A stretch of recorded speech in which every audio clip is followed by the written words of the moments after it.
राज्यात सत्तेत एकत्र असलेली शिवसेना भाजप महापालिका निवडणुकीमध्ये अनेक ठिकाणी एकमेकांविरोधात लढतीये आणि एकमेकांविरोधातील वादानं नवी मुंबईमध्ये टोक गाठलाय।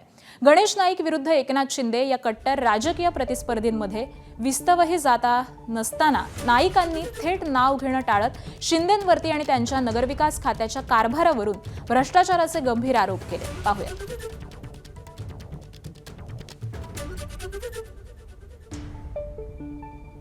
हे बिल्डर बोलणार नाहीत कारण त्यांना माहिती आहे आम्ही जर बोललो तर असा जाम करून टाकतील की आम्हाला धंदा पाणी करायला नको। म्हणजे कलिंगडावर सुरी मारली तरी कलिंगडच कापला जातो आणि सुरीवर कलिंगड मारला तरी कलिंगडच कापला जातो।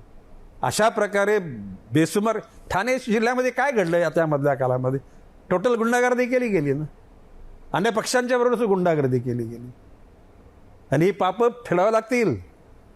जनता कोणाला माफ नाही करत। मी ईडीला आवाहन करतो ना, नवी मुंबई महापालिकेचं पूर्ण ऑडिट करा, स्पेशल ऑडिट करा। या 3,000 कोटी रुपये एफडी होती, 3,000 कोटीची एफडी 800 कोटीवर आली। ती जर आम्ही थांबवली नसती ती पण शून्य झाली असती, मायनस झाली असती।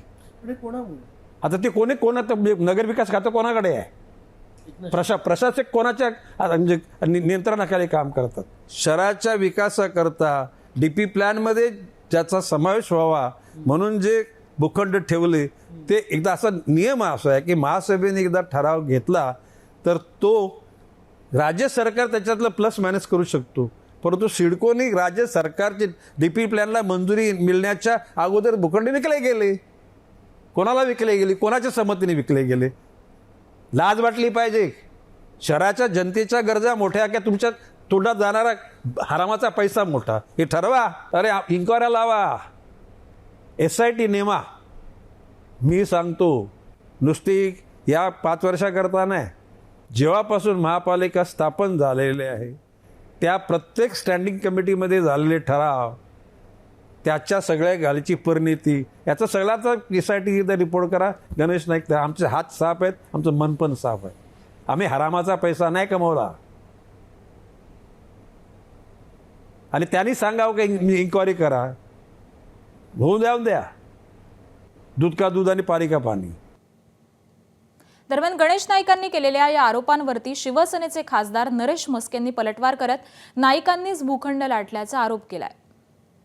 हे बघा, चुकीच्या पद्धतीने आरोप करणं हे यांचं काम आहे। गेले कित्येक वर्ष नवी मुंबईचा खऱ्या अर्थाने विकास करायला पाहिजे, तो केला नाही आणि यांनी आरोप कुणावर करावे?